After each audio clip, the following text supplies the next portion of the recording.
Live from the studio of his parents' basement, the Have You Seen It podcast. Hello and welcome back to the Have You Seen It podcast. My name is Mason Knight. Sitting across me is the one and only Cash Kraus. But before we begin, if you guys could please be sure to smash that like button, comment below, subscribe to the channel, and hit that bell notification as we drop videos here every single day. So with that said, Cash, what are we reviewing today? Well, it is National Dafoe Weekend. It is. As we know, Dafoe Appreciation Weekend. Yeah. We do it every year. Every year we have to. We were going to have Keanu Days, remember, when they were yeah. going to release Matrix and... What was the other film? John Wick. John Wick. Now those films are years apart. Yeah. Matrix is going to drop in December, and then we don't know when John Wick 4 is No gonna idea. drop. Yeah. But even better, I would say. We got Dafoe Days. Hey, Dafoe Day. I love it. This is our second Willem Dafoe film we are reviewing this week. Our first one was Spider-Man, reviewed but one he last is week. having a monster week. I would say so. God damn, he's having a good weekend. I'd say he's having a goblin week. He plays goblins in almost both films. He does.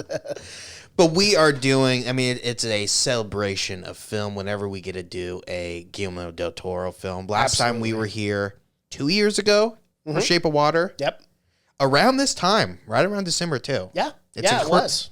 It's a Christmas tradition here on the high Well, side. and I almost think like Del Toro's got to release his films in December because they're always a home run. So And they're always fantasy-esque. That goes perfect with the Christmas season, right? Yeah. But we are doing Nightmare Alley. And oh boy, let me name some of the actors and actresses in this film. Because there are eight nominated Oscar-nominated actors and actresses running around this film. Let me name them off.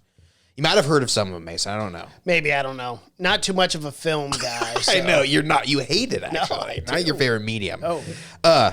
Bradley Cooper, Kate Blanchett, Toni Collette, Willem Dafoe, Richard Jenkins, Rooney Mara, Ron Perlman. Ron Perlman for his seventh collaboration film? with Del Toro, and it'll be number 8 when he does Pinocchio. Hellboy. No, never mind. Pinocchio, Yes. which Del Toro has been trying to get made for decades now. I know. I remember, I think like when this podcast started, we had talked about the Pinocchio Guillermo del Toro film. I think we talked about how dark and twisted it was going to be. Yep. And it still is going to be. Still in development hell, apparently. It's coming out 2022, Netflix. It is. Netflix. Oh, good. And that will be their 8th. I think it's already started filming because Ron Perlman is in. I love Ron Perlman. I always smile on my face when I see that guy. I want that guy to give me a big hug and just crush me. He would crush you. He's a bear of a man. He's a bear. He's a strong man in this film as well. Yeah, even though he's getting up there in age. Yeah, he is. He is. His knees were not working the same way they used to. Yeah, that's not real acting. He just has bad knees. Right. After these many years. But yeah, man, this is a complicated film, though, Nightmare Alley. It's not a remake. It is a reimagining of the book, not the 1947 version. Mm-hmm. So it is a reimagining of the book that came out in 1946 with the same name. Right. Must have been a banger of a book, though. They made a movie of it the next year. The next year, and then obviously this one in 2021. So. Yeah, but it came out in the 40s, the original, and which is great because this one is set in the 40s. I mean, it's right on the cusp of World War II. Not on the cusp. It's happening in this film and part of it. Yeah, I think like 20 minutes into it, they declare war. Yeah, well, they talk about early on about Hitler invading Poland, which is way before we got into it. Yeah, that was like 38. Mason, like I said, a complicated film. Yes. It's getting mixed. It has 80% critic review right now. Of course, like most Del Toro films, it has a lower audience score, which is kind of what we've known at this point. Right. Some people just don't understand the art. No, they don't. But Del Toro is diving in full fantasy in this one. What did you think, Mason? Yeah, I mean, as you said, a complex film, but I for a film that was 2.5 hours, like you really have to have a lot for me to stay engaged and involved as an audience member. And I thought they did a good job about that. Obviously Bradley Cooper's character, Stanton, known as Stan Carlisle, there was a ton of character development throughout this whole film, too. Complicated character, for sure. Very much so. And sometimes you're like, is this guy the bad guy? Is he the antagonist? Because at one point with Kate Blanchett, which is Lilith, You almost think he's the villain because he says, "Oh, we're a lot alike." I was getting almost Power of Dog vibes, where I really was not sure who the bad. Which I love that. I love not knowing, of course. And like I said, he was a very complex and well written character. Yeah. And yeah, I agree with you. This movie was 2.5 hours long, but there was never a time where I was checking my watch or anything because every scene you got, you always had an Oscar-worthy actor in it, no matter what. In any scene, even when Bradley Cooper was in it, when Cate Blanchett was in it, there was always someone carrying a great fucking performance. And if anyone's going to transport you back into those late 30s, 40s circus life, it's Del Toro, man. He gets it. Well, and that's something that you're totally right on, because like even those scenes where they're, early on in this film, within the first 20 minutes, you see Stan, and he's get this low end job as a carny, and he's working in miserable conditions. This is not a good work environment. It's piss and rain. They're cold. He says, "Oh, there's a mattress in the back," and obviously 1940s, it's like not even a pillow. It's like a sheet on the ground next to these weird aborted fetuses, aborted pigs, you know what I mean? Like or children. Children, yeah. Like, Amick. Yes. I like that, man. Del Toro knows how to create a monster, a practical, real-world monster, and that was Amick, that creepy third-eyed baby dude. That fat fucking baby. Killed his mother in the womb. Oh, my God, that story. Every story, too, that every character, especially, let's talk about him, Willem Dafoe. Let's talk about him. I do love me some Dafoe. Every time he tells a story, you're listening, and he is a perfect carnival barker, perfect kind of ringleader of this really, a realistic portrayal of a circus in the 30s. Yeah. It's dark, man. That whole story of how he gets the freak or the geek. The geek, yeah. Was depressing as all shit, man. It was not like the fantasy of Del Toro you thought it was going to be, where this guy was an actual monster. The real monster in this one was the people, which is always a theme in Del Toro. Even if you have an actual monster, the real monster are the people. But well, and that was the thing. I mean, when Bradley Cooper, Stan, and Clem, they're together in that restaurant, Clem is breaking down and telling him how he gets these geeks, how he works them in. Depressing. It's obviously you start with booze, but these guys are hooked on opium and stuff, so you just drop just one drop. Without them knowing. Without them knowing each and every time. And then you say, "Nah, we're done with you for a day. Let them stew and think about the withdrawals they're going to have," and then you suck them right back in. Well, and first, slaves. Yeah. So you pick up a homeless guy. They go pick up a homeless guy. They tell him, "You got a job for you," and you got to say, "Not a great job, but it's temporary, but it's a job. too. It's temporary. We need a new geek. Yep, just temporary, just for a little bit." And they put emphasis on the temporary part. Yeah, and then it's not even that, they're just getting them hooked on opium, and then taking it away from them, and then throwing them in a cage. And saying, "If you bite this head off this chicken and devour it in front of this audience every day, we'll give you opium." Yep. It is the dark. They were saying that this is one of the darker Del Toro films, the more depressing, and I would have to agree. There's some scenes like that where they are pretty fucking dark, and the violence is very dark too, and very gritty and very realistic. But yeah, especially towards the end of the film. I mean, they got into that. Punching that guy, Richard Jenkins' nose off his face. Well, and then Bradley Cooper, Stan's knuckles had teeth enlarged in his pieces hands. of face bone. Yeah.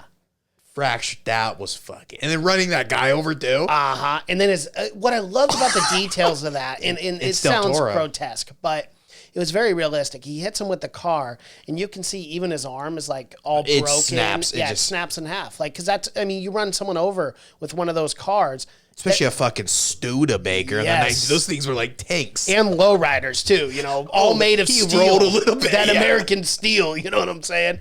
It was a problem. Oh, yeah. But that's how Del Toro's always been. Even in Pan's Labyrinth, we get the death of the Franco general. That's so fucking brutal. Yeah.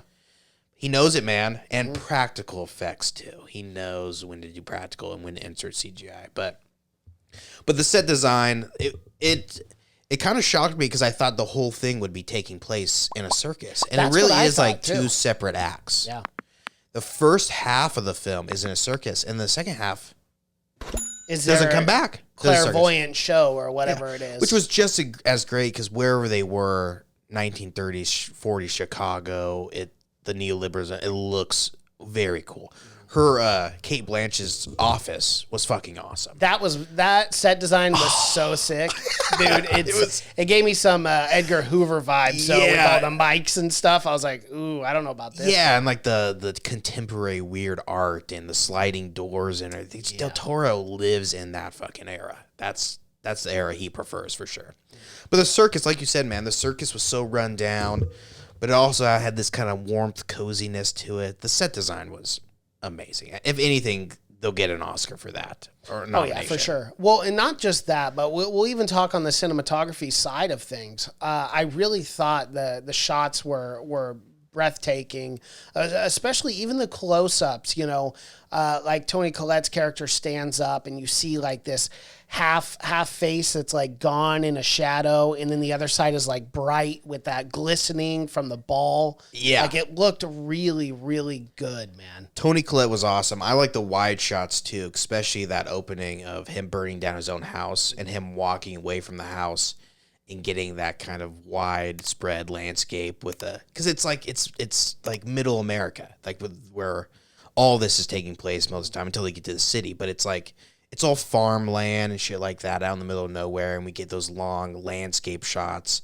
It's cloudy and it's just picturesque. It's perfect. But the cinematography of it going back and him sitting in the chair of the house of it burning around him looked really good. Well, it was really cool too because they would do a reverse of the fire. So instead of the fire coming up, which is how you see flames typically, it was as if it was reversed, as if the flames were coming in. I'm surprised I haven't seen that more often. Yeah. It gives a kind of weird dreamy otherworld, vibe to it. Exactly. Yeah, like something's off, but well, and too, even the development of Stan, and you know, he kept having these flashbacks to his father in the bed.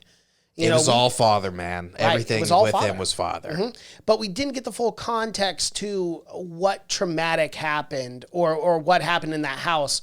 You know, we knew it was burned down, obviously. We knew those things, but we didn't know that relationship with his father until the very end. Yeah. And he rips the blanket off his dying father and opens up the window in, Midwest when it's snowing, it's freezing, because he's going to kill his father that way in the most miserable, excruciating way. That is when people told me some people said this was the scariest Del Toro film. I don't think it's the scariest, but I do think it's the darkest. That was fucking dark. Super. And that was like, that's who the Stan character is. And you got that throughout the entire movie is he killed every father figure he's ever had, even someone that even resembles a father figure to him.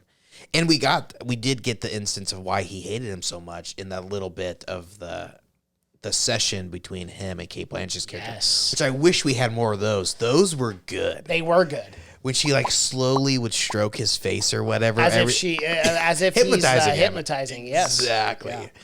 Yeah. But I love that scene of when he gets kind of choked up and he's like, basically a guy came in like a salesman and just took his mom, which is something you did in the 40s. Traveling salesman. Hey. I got money. I got a big dick. If you don't want to deal with these kids, I got wives in every goddamn state. Let's go. And basically, his dad just let him go. Didn't fight or anything because he was a drunk and whatnot. Which is a lot of the reason why Stan did not drink. And said he would say never. Certainties. And then Kate Blanchett was like, we're gonna have to work on that. Never. Yeah. And you knew down the line that was going to be one of her little slithering avenues. Yeah, to take full advantage. Kate Blanchett's character was very interesting too because you didn't know where she was coming from. Yeah. Well, it was very smart too. You got to remember the first scene you see Kate Blanchett in through the entire film because Stan makes her look very bad she never forgets that. No, she doesn't forget it. She's a very vindictive person. And a lot of the time throughout this film, I was thinking, and I knew there was going to be something down the line just because it's Del Toro. I know how his films are. But, we saw this quite often with Stan's character where he was getting the quote-unquote upper hand. He was the smart one. He was taking a replica of the key and making a new key, sneaking into her offices, listening to the sessions from the people that he was trying to rip off. Richard Jenkins' character being one of them. Right. Ezra. Ezra Grindle. Grindle, yes. Which I'm sure has all kinds of literary meaning behind that, being him a Grindle-esque character. Yeah. He was a very, very dark character. Most likely a serial killer of young women. You know, I got those vibes. Well, I he definitely pretty much got the says vibes. it He at the kind of end. said it. You know, I heard a lot of young women, and I go, well, there can only be two things: rape or murder. That was good acting. Say what you want about Bradley Cooper, but that was good acting of when he first told him kind of about, he's like, yeah, I heard a lot of women. And you could see it working. Bradley, he's like, what'd you do to him? Yeah. And then he tells him, and then it's like, because Bradley Cooper, like you said, he's a torn character in this. He's neither good nor bad. Yeah. He's somewhere in the middle. He's just someone that's super damaged. Well, super damaged, and you know, I thought Lilith, which is Kate Blanchett's character, had a good dissection of him where it was money. Money was the biggest thing. That was the thing that gave him power. Yeah. And he's a very broken individual where her relationship was not about the money. And it all came back about the power. Came back from his dad. I mean, his dad didn't have money or power, and he lost his mom to someone that did have a little money and little power. Yep. So hated his dad, hated himself in turn. But yeah, like you said, only wanted the money. Me thinking, although she's ended up switching the money with ones, 1940, still a lot of money. That's what I was thinking too. I'm like, that's a lot of money. Not that, but she had hundreds on every front. Mm-hmm. So are you 1940, really you could open a business, a house with that money. You could do so much shit. With like a couple $100, you could do anything in 1940. You'd be a president if you wanted to. And I love that reveal at the end too. I mean, there's so much that we still have to talk about without talking about the end. But I mean, we can even talk about the relationship between Stan and Pete. Yeah. Is that where you're gonna get at? Yeah, that was the heartbreaking one. Because that was the one good dad figure that he had that was kind of keeping him. Now, I have a question here. Here's my theory of the case, right? You had Willem Dafoe's character, Clement Hodley or whatever, but Clem told him two different boxes. One was labeled blue, one was labeled red. Now, they're two different bottles, but you notice Pete died the day that the day that Stan got him that booze. Yeah, he killed him. Did he kill him? Oh, yeah. That's what I thought, too. I think that wanted was the secrets from the book. because Toni Collette knew as well. Mm-hmm. Right when he left or whatever, she said something to the point of like that she knew what he did or whatever and to get out of there. Oh, because I remember now because at one point Stan, Brad Cooper's character, wants to give the book back because Pete was an ex-magician that he turned into a drunk. He pretty much said he lays out the entire story of the movie right when he tries to steal the book. Yeah. He says at some point you will start to believe the lies. They're all lies. Yeah, exactly. And then you will hurt someone so bad, it will end up hurting you way worse than you can ever imagine. And Stan, being the guy, immediately just goes and poisons him. But he says he wants to give the book back to Toni Collette's character. And she said, no. You earned it. You worked hard for that. He had to kill a man for it. Yeah. And it's just a classic kind of tragedy story. A guy gets everything he wants and he only wants more and more and more. Until he literally becomes a train tramp at the end. Yeah. I mean, he goes, but I did love the way they brought it back. I knew they were going to bring it back. At one point, I was going to be like, okay, who's going to be the new geek at some point? At some point, it's going to be someone we know. Well, there was so much foreshadowing, too, for this but new they drop geek it. That's going to happen. Once you end that geek session, they don't talk about it again for another hour or whatever until the very end. Yeah. Well, and also the relationship between Stan and Molly in this film, which is played by Rooney Mara. Another great actress. She's awesome. But, I felt for Molly a lot because you almost were wishing, like, watching this film, that it would end up well for those two. They were going to go do their big shows. They were going to make money. They were going to be in love. They were doing great. They were doing great. But again, Stan, and that's, again, the complexity of this character is he had so much. He had everything, but he continued to want more and more and more. And eventually that got him in trouble. And you looked at Toni Collette, Xena. She's flipping over the tarot cards and being like, look, you're going down the wrong path. This is not good. She lays it out for him immediately. Yeah. And he still just wants more and more and more. Yep. She lays out the cards and they say exactly what he's going to end up doing, and he does it anyways. But yeah, I thought Rooney Mara was absolutely amazing. Like I said, I thought Ron Perlman did great as that father figure to Rooney Mara, but beats the piss out of Stan. He would have killed him. He was going to kill him. Yeah, he would have killed him. And the little person was going to kill him too. Oh, Major. He was throwing some kicks. I saw him. I love this. That whole first half of that circus, I just wanted to live in that portion of the movie. Although it was very dark and twisted. But, there was some happiness into it. A lot as long of as you con weren't the artists, geek. too. Yeah. They're carnies. That's Well, what they're. Yeah, they're Yeah, carny artists. Yeah. Yeah, exactly. You can't trust a fucking carny, man. I thought Willem Dafoe played, I only talk good about him, but he played the perfect fucking carny. Just throwing the geek down when he got really sick, and he just bails on him. And he says, we'll find a new one. Don't take him out of the rain. I know. I was like, damn. He's like, don't pretend like you care. I'm hungry. Let's go get some food. Steak and eggs on me. Damn. It was brutal, dude. But they don't give a fuck.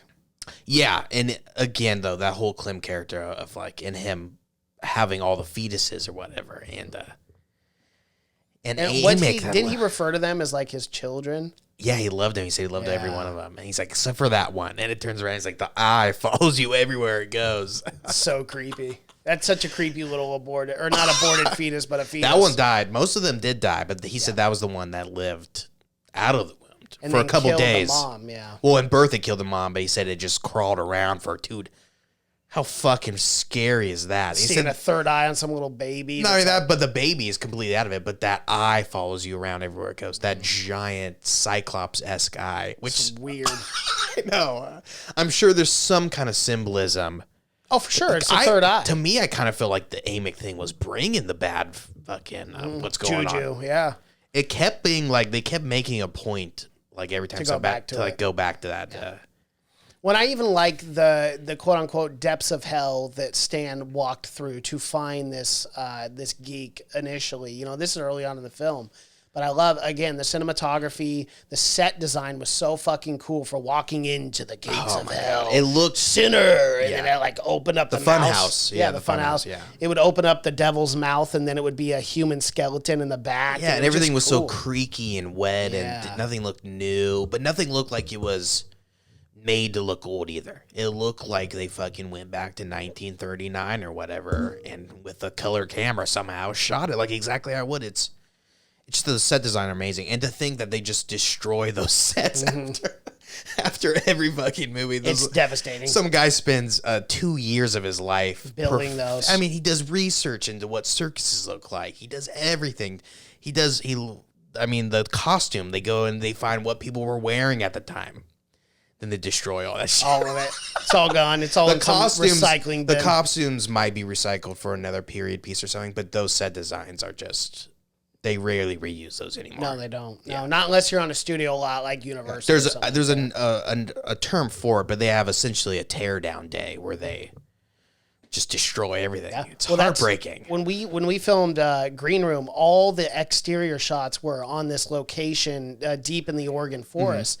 But all interior shots were just in this warehouse. Oh yeah, of course. But it was all built as if, so it's like you're walking through the set, you're walking down this way, that way. It was all in this warehouse, but it looked like from the exterior. Oh yeah. What it was, and it was really cool. But again, like they spent weeks building that set, and the second the film was over, it was all torn down, and I was like, oh my god, they did that fast.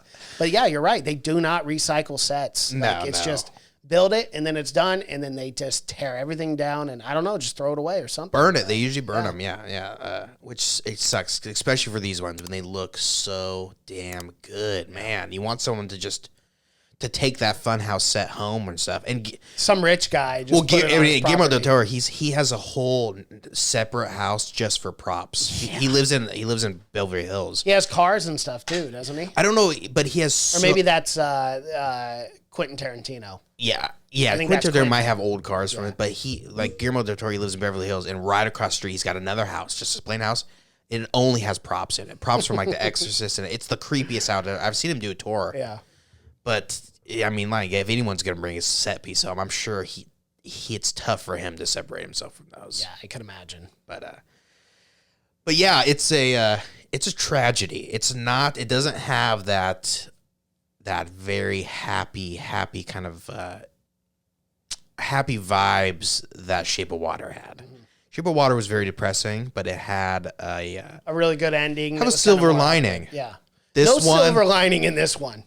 It gets from bad to worse. It does. It definitely does.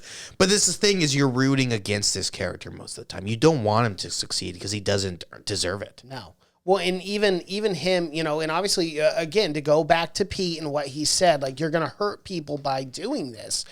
And then you see the wife, which I love it. I love that they got Richard Jenkins and they got, what's her name? Back from Step Brothers. Yeah. Yeah. Is it Mary Steenburgen? Yes, Mary Steenburgen.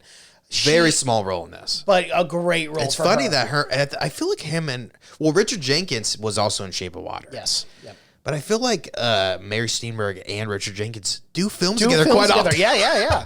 Well, they're a good couple. I mean, they work well. They're not a couple in each this, other. though, just to be clear. Right, of course not. But she has a tragic story, too.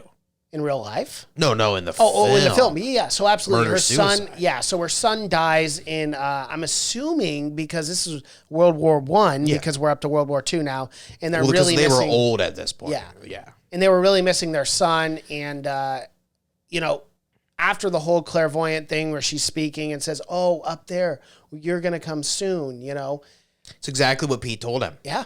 They say don't do spook shows, which means Yep. don't try to talk to the dead because you can't. You can't, and then it's only going to be bad news for the Because no family. matter what answer you give will never be an answer good enough for, unless you can say, hey, here's your son, and I got him back. Nothing's going to be good enough. Nothing's going to be good enough. It's the same thing with revealing like Michael Myers and seeing his face. Yeah. The payoff is never going to be worth it, but you're constantly sucking these Not people unless you're in. bringing that son back, and he's living with them now, and he's has a ghost child or something. But yeah, like you said, it's better off. That pain is better off because even giving him a little touch of like that life, it's gonna hurt them all over again, like losing him again. Yeah. And that's exactly what happened. It is. And that scene was so abrupt too, because again, you know, she's just sitting there with her husband, the doctor. Hated her husband. And was like, honey, do you remember this? And he goes, oh, well, yeah, I do. Boom. Shot in the head. And then what was crazy. Well, everyone's packing in this movie. Yeah, everyone's packing. And then she's just like smiling. She just sits there, takes it in, turns the gun to herself and points it at her eyeball. And for a split second, I swear you see the bullet. You do see it. And I'm like, oh my God, that is something I did not need to fucking see. I know, that is an odd way. But, I mean, if you want to get the job done, go through the eye. It is the best way You're to not do going to it. do a skull, yeah. Because even if you wake up, you ain't seeing shit anyways. At least not in that one. Not in that one, yeah. But yeah, man, that was, like I said again, one of the darker Del Toro films, Yes. too. I mean, Pan's Labyrinth ends in It's a very pretty dark way, too, with the girl of cars passing. But even Pam's Labyrinth, I feel like you get a little bit of joy at the end. In this one, they end it very well where it's like that. The circus is changing now. It's not what it used to be. Now people want to see people with physical ailments. Like they just want freaks or whatever. They don't want the mysteriousness of a mentalist Or like whatever. mentalists They or want people real like people with real Barnum Bailey-esque problem, which is a dark time for the circus too. But I love that we get the Tim Blake Nelson kind of cameo at the very end. I liked it though. Did not at all promote that he was in this. No, not at all. He's Not even a great. little bit. He's one of my favorites. When I love the subtlety of discovering that Stan was actually the new geek because he pours him a shot, right? Yeah. And then he takes the shot and he's sitting there talking and eventually he just brings it up. You know, he goes, actually, you know what? I do have a job for you. It's temporary. He's saying all the things Clem told him early on in the film of how he sucks in the We're geek. realizing that every circus does this. Every single circus knows this one trick, how to get a new geek. And it is brutal because you think Tim Blake Nelson is going to help him out. Carney to Carney, he says. Yeah. Carnies only care about one thing in this fucking world, and it's money. Yeah, I know. They are the evilest people on the earth. I mean, they're like Nazis. It's crazy. But yeah, I just love that when he's like, get out of here. You smell like you peed yourself or whatever. And then he gets a realization, oh, this guy's can be my geek. Well, he's so desperate that he will be. And the hurtness of him even knowing the grift, knowing how they get the geek, and him still just accepting it. He literally was first laughing. He said, I was made for this. Haha, laughing. And then you just see him start to cry. Yeah. And you're you like, just feel the flames building back up. Yep.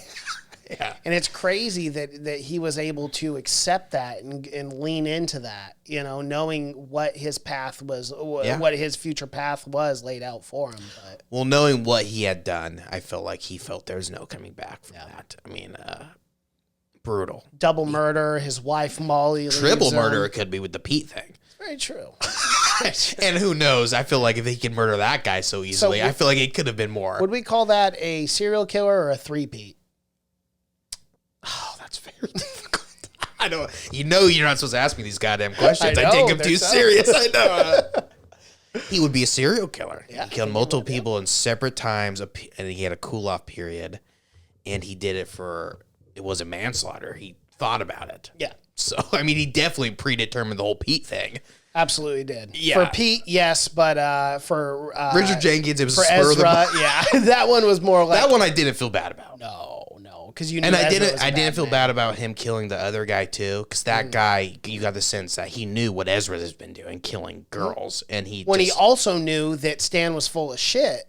But again, the guy's paying your paychecks. He goes, I care about him, but I'm gonna let you keep doing this. That was a tense moment with the lie detector. I'm like, how is this? How is this gonna work? Yeah, and somehow he's able to weasel his way thanks to He's a perfect. Lilith. He's a perfect con man. Yep. He was a really, really good con man. And one more thing I loved at the end when he's homeless and he's putting paper in his shoe because he has a hole in his. That's the worst homeless problem everyone has. He has holes in the shoe. But he sees the article of what was it, Xena? Xena, yes. Which, you know, just gave, if he had stayed with her the whole time, he could have rode her to the fucking top. She was front page of whatever article it was, but he wanted to go out on his own. Yep. Well, he paid the ultimate price. Yeah, he did. He got the worst death. I mean, we didn't see him die, but you know he's dying a slow death. He'll be in a cage for the rest of his life. Yeah. But he was an animal. He was. And in the end, they got to be that's tamed where or animals. killed. That's where animals go. Yeah, but what do you think about this, Mason? I'm interested in what's your closing thoughts on this. I don't think it's Del Toro's best film. No, but I thought it would. But yeah, it's not his best film, but it's a good film, and it's a film I actually enjoyed. Again, you know, as I just brought up with Spider-Man, this film was 150 minutes, and it kept me engaged the entire time, which is really hard to do for a 2.5 hour film. And I really love the story of Stan. I thought some of the best scenes were between Bradley Cooper and Cate Blanchett. Yes, Cate Blanchett. The therapy scenes and just their scheming and conniving like ways. Yeah. I love that cat and mouse. I enjoyed this film a lot. And her name is Lilith. We should have known. Isn't that the name of the fucking lady that helps the devil in the Bible? It's Lilith. Is it, or is it Jezebel? It's definitely Lilith, because Jezebel is Revelation. I think. Lilith is also the name of in the fucking Sabrina the Teenage Witch. The devil's in that, and Lilith helps that devil as well. There we go. Lilith is a straight up Satan name. But yeah, as far as a grade for this, I definitely think it was a great film. I enjoyed it quite a bit. I would, just for all the aspects that we had just talked about over this half an hour, I'd give this an A-, honestly. Yeah, I mean, I'm a big fucking Del Toro fan, but if he did something that stinks, I think I would come out and say it. But I really enjoyed this one too. It was definitely maybe even an homage to those 1940 kind of freak show films. We didn't talk about much of the technical aspects. We did the camera work, but there was some old school screen wipes when they would do the slow black. Yes, and that's a very good point. Very old school. So, and that was during some of the wide shots too, with the carnival as it was slowly. And not everyone, but that's something that they used to only do. They used to do screen wipes like that whenever you do it from scene to scene. And that's like an old silent film kind of thing. Yes. So I think if you're like real technical, you'll really pick up on those things, because it was kind of a nod to the 40s circus-esque films like that. Very but true. It's still Toro, man. He's a master of his craft, and it's very thorough. That's one thing you can always say. You might not love his films, but you love the thoroughness, the studying, the set designs, and just like the characters are always fleshed out. In his films. Every time you think it's going to be like I'm always trying to think ahead when I'm watching a movie. Like, I would have done it this way. He always ends up doing it the way I would think would be the best way to do it. Yeah.